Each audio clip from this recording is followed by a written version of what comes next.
नमस्कार मित्रांनो, स्वागत आहे सर्वांचे सुपर मास्टर या यूट्यूब चॅनलवर।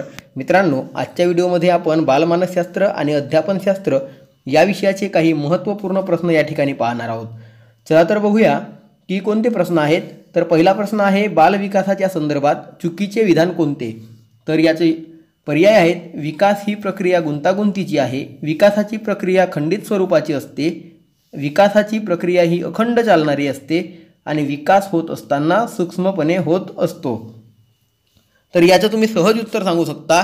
पर्याय क्रमांक 2 आणि 3 यापैकी 2 हे एकमेकाच्या विरुद्ध आहेत, म्हणून विकासाची प्रक्रिया ही खंडित स्वरूपाची असते हे विधान चुकीचे आहे, कारण विकासाची प्रक्रिया ही अखंड चालणारी असते। हे उत्तर बरोबर राहील, म्हणजे पर्याय क्रमांक 2 हे चुकीचे आहे। नंतरचा आहे, बालवाडी व अंगणवाडीचे शिक्षण कोणत्या अवस्थेत दिले जाते?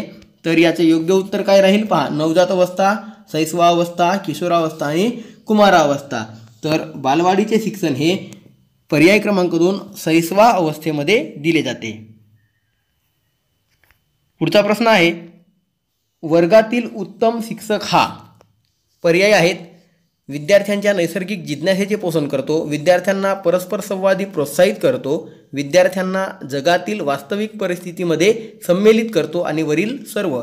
तर पर्याय क्रमांक 1, 2, 3 हे तीनचे तीनही पर्याय लागू पडतात, म्हणजेच काय होईल याचं उत्तर वरील सर्व। नंतरचा प्रश्न आहे, रिकामी जागा ही शिक्षकाची भूमिका आहे। तर या ठिकाणी 4 पर्याय दिलेले आहेत, ज्ञानाचे संप्रेषण करणे, विद्यार्थ्यांना शिस्तीत ठेवणे, विद्यार्थी केंद्रित कृतीवर आधारित आंतरक्रियात्मक अध्ययन प्रणालीची निर्मिती करणे आणि सृजन करणे, तसेच चौथा आहे वरील सर्व। तर या ठिकाणी याचे योग्य उत्तर काय असेल? तर पर्याय क्रमांक 3 विद्यार्थी केंद्रित कृतीवर आधारित आंतरक्रियात्मक अध्ययन प्रणालीची निर्मिती करणे किंवा सृजन करणे। नंतरचा प्रश्न पाहूया, रिकामी जागा ही शिक्षकाची भूमिका आहे। तर या ठिकाणी पर्याय आहेत, ज्ञानाचे स्थानांतरण करणे, ज्ञान देणे, कौशल्य अर्जित करण्याचे प्रशिक्षण देणे आणि चौथा आहे ज्ञान निर्मिती किंवा ज्ञान संपादन करण्यास सहाय्य करणे। तर याचे योग्य उत्तर होईल पर्याय क्रमांक 4 ज्ञान निर्मिती, ज्ञान संपादन करण्यास सहाय्य करणे। त्यानंतरचा प्रश्न आहे, खालीलपैकी अध्ययन अध्यापनाचा कोणता स्तर नाही? तर या ठिकाणी पहा 4 पर्याय दिलेले आहेत, विभेदीकरण, स्मृतीस्तर, चिंतनशील स्तर आणि समजण्याचा स्तर। तर याचे योग्य उत्तर आहे पर्याय क्रमांक 1 विभेदीकरण स्तर हा अध्ययन अध्यापनाचा स्तर नाही। त्यानंतरचा प्रश्न पाहूया, खालीलपैकी कोणत्या स्तरामध्ये मुले आपल्या समकक्षी वयोगटाचे सक्रिय सदस्य बनतात? तर या ठिकाणी 4 अवस्था दिलेल्या आहेत। तर 4 अवस्थांपैकी पर्याय क्रमांक 1 किशोरावस्थेमध्ये मुले हे आपल्या समकक्षी वयोगटाचे सक्रिय सदस्य बनतात। नंतरचा प्रश्न पाहूया, जेव्हा एखादा विद्यार्थी अयशस्वी होतो तेव्हा असे मानले जाते की पद्धती किंवा प्रणाली अयशस्वी आहे, शिक्षक अयशस्वी आहेत, पाठ्यपुस्तके अयशस्वी आहेत, ही वैयक्तिक अयशस्वीता आहे। तर याचं योग्य उत्तर होईल पर्याय क्रमांक 4 ही वैयक्तिक अयशस्वीता आहे। नंतरचा प्रश्न पाहूया, तरुण मुलांच्या अध्ययन प्रक्रियेमध्ये पालकांची भूमिका रिकामी जागा असावी। तर पर्याय आहेत, निषेधात्मक, सक्रिय, संवेदनात्मक आणि उदासीन। तर काय होईल? पर्याय क्रमांक 2 पालकांची भूमिका सक्रिय असावी। नंतरचा आहे, कुटुंब हे एक रिकामी जागा साधन आहे। तर या ठिकाणी पर्याय क्रमांक 1 अनौपचारिक शिक्षणाचे, बिगर औपचारिक शिक्षणाचे, औपचारिक शिक्षणाचे आणि दूरस्थ शिक्षणाचे असे 4 पर्याय दिलेले आहेत। तर त्यापैकी या ठिकाणी उत्तर काय होईल? पर्याय क्रमांक 1 अनौपचारिक शिक्षणाचे साधन म्हणजेच कुटुंब होय। ठीक आहे। त्यानंतरचा प्रश्न पाहूया, तुमच्या वर्गात एक मतिमंद विद्यार्थ्याला बसविण्याचे सांगण्यात आले असता तुम्ही काय कराल? या ठिकाणी तुमच्या डिसिजन मेकिंगवर प्रश्न आहे। तर याचं योग्य उत्तर पहा, आपल्याला 4 पर्यायामधून देणे आहे। त्याला आपल्या विद्यार्थी म्हणून स्वीकारण्यास नकार द्याल, मुख्याध्यापकांना त्याला मतिमंद विद्यार्थ्यांचा वर्ग म्हणून नियोजित वर्गातील मुलांसोबत बसविण्याचे सांगाल, अशा विद्यार्थ्यांना शिकवण्याची पद्धत शिकाल आणि यापैकी एकही नाही। तर तुम्हाला यापैकी काय करता येईल? तर यापैकी एकमेव असा पर्याय आहे पर्याय क्रमांक 3 अशा विद्यार्थ्यांना शिकवण्याची पद्धत शिक्षकाला शिकावी लागेल। नंतरचा प्रश्न आहे, उत्तर बाल्यावस्थेत बालके भौतिक वस्तूंच्या कोणत्या आवश्यक तत्वातील किंवा बदल परिवर्तन समजू शकतात? तर या ठिकाणी पर्याय क्रमांक 1 द्रव्यमान, द्रव्यमान व संख्या, संख्या, द्रव्यमान, संख्या आणि क्षेत्र. तर याचं उत्तर काय होईल? द्रव्यमान, संख्या आणि क्षेत्र, म्हणजे पर्याय क्रमांक 4 द्रव्यमान, संख्या आणि क्षेत्र. नंतरचा प्रश्न पाहूया, ध्येय प्रेरणेच्या दृष्टीने कोणते विधान योग्य आहे? तर ध्येय प्रेरणेच्या दृष्टीने या ठिकाणी 4 पर्याय आहेत. अस्तित्व टिकविण्यासाठी ध्येय प्रेरक आवश्यक आहे. जर व्यक्तिगत क्षमतांचे समाधान महत्त्वपूर्ण असेल तर ध्येय अभिप्रेरकास विकास प्रेरक म्हटले जाऊ शकते. नंतरचं आहे, जर लोकांमध्ये स्पर्धेवर भर असेल तर ध्येय अभिप्रेरकाला सामाजिक अभिप्रेरक म्हटले जाऊ शकते. आणि वरील सर्व, तर याचं उत्तर काय होईल? 3चे 3ही पर्याय लागू पडतात, म्हणजे वरील सर्व. नंतरचा प्रश्न पाहूया, शिक्षणाचा अधिकार अधिनियम 2005, शिक्षणाचा अधिकार अधिनियम 2005 मध्ये असे स्पष्ट केले आहे की इयत्ता 1 ते इयत्ता 5वी पर्यंत प्रवेशित विद्यार्थ्यांची संख्या 200 पेक्षा अधिक असेल तर विद्यार्थी शिक्षक यांच्यातील गुणोत्तर रिकामी जागा असेल.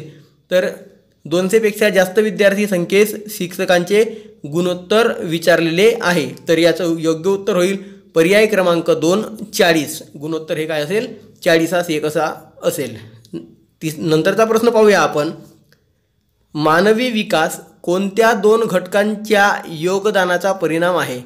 तर मानवी विकास कोणत्या 2 घटकांच्या योगदानाचा परिणाम आहे? तर या ठिकाणी पर्याय आहेत, पालक आणि शिक्षक, सामाजिक व सांस्कृतिक घटक, अनुवांशिकता आणि वातावरण, आणि यापैकी कोणतेही नाही. तर याचे योग्य उत्तर होईल अनुवंशिकता आणि वातावरण, पर्याय क्रमांक 3. पुढचा प्रश्न पाहूया, खालीलपैकी कोणते कथन हे व्यक्तीच्या मानसिक आरोग्यास उत्तमरित्या प्रदर्शित करते? पर्याय क्रमांक 1 पूर्ण अभिव्यक्ती, संगतीकरण आणि सामान्य ध्येयाकडे निर्देशन. दुसरा आहे मानसिक विकार नसणे. तिसरा आहे व्यक्तित्वाच्या विकारापासून मुक्ती. आणि चौथा आहे यापैकी नाही. तर याचं योग्य उत्तर आहे पर्याय क्रमांक 1 पूर्ण अभिव्यक्ती, संगतीकरण आणि सामान्य ध्येयाकडे निर्देशन. नंतरचा प्रश्न पाहूया, खालीलपैकी कोणते विधान बरोबर आहे?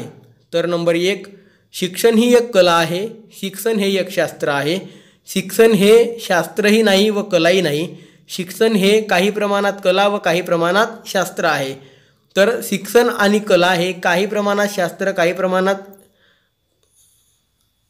तसेच शिक्षण ही कला आहे आणि शिक्षण हे एक शास्त्र आहे, हे 3 पर्याय बरोबर आहेत. म्हणजेच पर्याय क्रमांक 3 शिक्षण हे शास्त्रही नाही आणि कलाही नाही हा पर्याय चुकीचा आहे.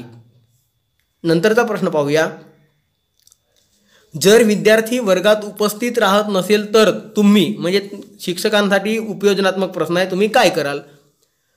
त्याची कारणे जाणून दूर करण्याचा प्रयत्न कराल, शिकवण्याची पद्धत बदलाल, अनुपस्थितीबद्दल विद्यार्थ्यास समज द्याल, सध्याच्या परिस्थितीत विद्यार्थी असेच करतात असे म्हणून दुर्लक्ष कराल.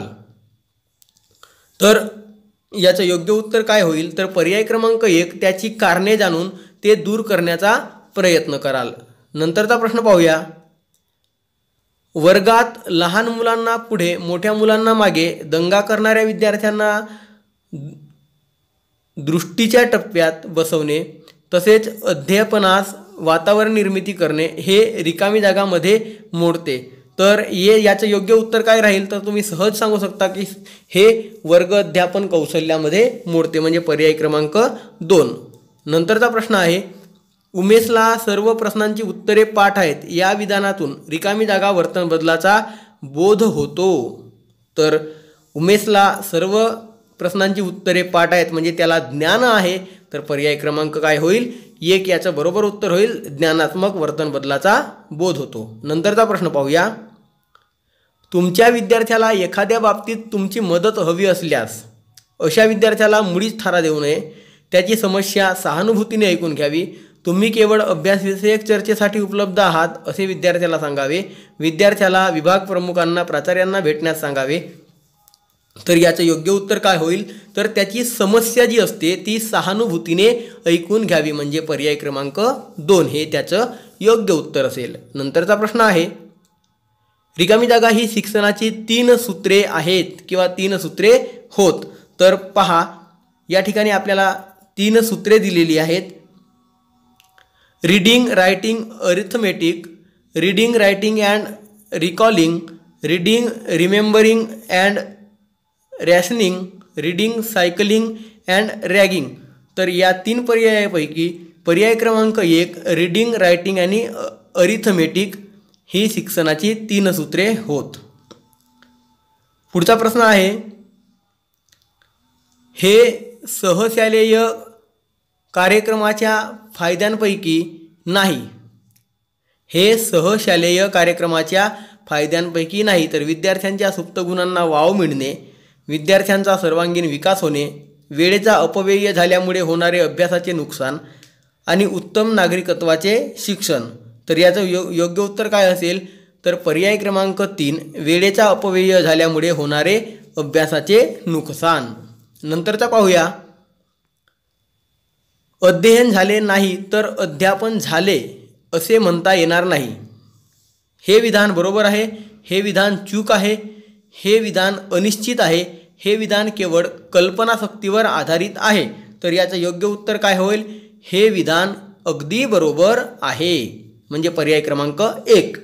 नंतरचा प्रश्न पाहूया खालीलपैकी बरोबर जोडी कोणती. नियमित व्यायाम, योग्य झोप, विश्रांती व चांगल्या सवयी हे शारीरिक घटक, कौटुंबिक जिव्हाळा, सहकार्य, प्रेम, शेजाऱ्यांचे चांगले वर्तन हे सामाजिक घटक, वातावरण, वर्गखोल्या, परिणाम घटक आणि वरील सर्व. तर याचे योग्य उत्तर काय असेल तर याचे योग्य उत्तर होईल पर्याय क्रमांक 4 वरील सर्व. वरील सर्व. नंतरचा प्रश्न पाहूया रिकामी जागा हा औपचारिक व अनौपचारिक चर्चेतील फरक आहे. औपचारिक चर्चा आणि अनौपचारिक चर्चा यामधील फरक कोणता आहे तर पाहूया आपण. यामध्ये 4 पर्याय दिलेले आहेत. औपचारिक चर्चेचे आयोजन करावे लागते तर अनौपचारिक चर्चेचे आयोजन करण्याची गरज नसते. औपचारिक चर्चेत विशिष्ट घटक सहभागी होतात तर अनौपचारिक चर्चेत सर्वांचा भाग घेणारे घटक विशिष्ट नसतात.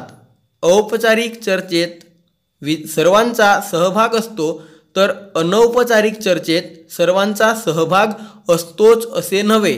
नंतरचा आहे औपचारिक चर्चेत विशिष्ट विषय ठरवलेला नसतो तर अनौपचारिक चर्चेत विशिष्ट विषय ठरवलेला असतो. म्हणजेच याचं उत्तर होईल पर्याय क्रमांक 4 औपचारिक चर्चेत विशिष्ट विषय ठरवलेला नसतो तर अनौपचारिक चर्चेत विशिष्ट विषय ठरवलेला असतो. नंतरचा प्रश्न पाहूया एकाच वर्गात अध्ययन करणाऱ्या सर्व विद्यार्थ्यांच्या अध्ययन पातळीमध्ये फरक असतो कारण प्रत्येकाची योग्यता सारखी असते, प्रत्येकाची योग्यता वेगवेगळी असते, शिक्षक योग्य प्रकारे शिकवत नाही आणि शिक्षक सर्व विद्यार्थ्यांकडे लक्ष देत नाही. तर याचं योग्य उत्तर होईल पर्याय क्रमांक 2 प्रत्येकाची योग्यता ही वेगवेगळी असते. पर्याय क्रमांक 2. नंतरचा प्रश्न पाहूया परीक्षेशी संबंधित गैरप्रकारांमध्ये दरवर्षी वाढ होत चालली आहे. तुमच्या मते या दुर्दशेशी जबाबदार कारण कोणते आहे.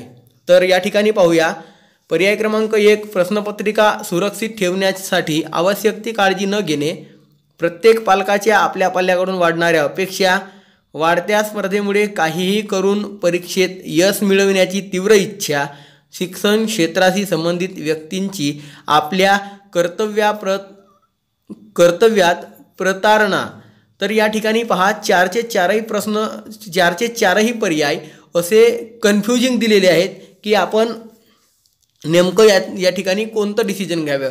तर याचं योग्य उत्तर होईल पर्याय क्रमांक 4 शिक्षण क्षेत्राशी संबंधित व्यक्तींची आपल्या कर्तव्यात प्रतारणा हे त्याचं योग्य उत्तर होईल. नंतरचा प्रश्न पाहूया संक्रियापूर्व अवस्था बालकाच्या रिकामी जागा वयात असते. तर संक्रियापूर्व अवस्था या ठिकाणी दिलेलं आहे 2 ते 7, 7 ते 12, 0 ते 2 आणि 12 वर्षांच्या पुढे। तर याचं योग्य उत्तर काय होईल? 2 ते 7 वर्षे या वयात असते बालकाची संक्रिया पूर्वावस्था 2 ते 7 वर्षे। नंतरचा प्रश्न आहे, खाली शिक्षणाची काही ध्येय दिलेली आहेत, त्यापैकी सर्वश्रेष्ठ ध्येय कोणते? तर जीवनात पूर्तता आणणे, शारीरिक विकास, नैतिक विकास आणि व्यावसायिक यशस्वीता। तर मित्रांनो, या प्रश्नाचं उत्तर तुम्हाला कमेंट बॉक्समध्ये द्यायचं आहे की खालील शिक्षणाची काही ध्येय दिलेली आहेत, त्यापैकी सर्वश्रेष्ठ ध्येय कोणते आहे? तर अपेक्षा करतो की आपण या प्रश्नाचे उत्तर कमेंट बॉक्समध्ये नक्की द्याल।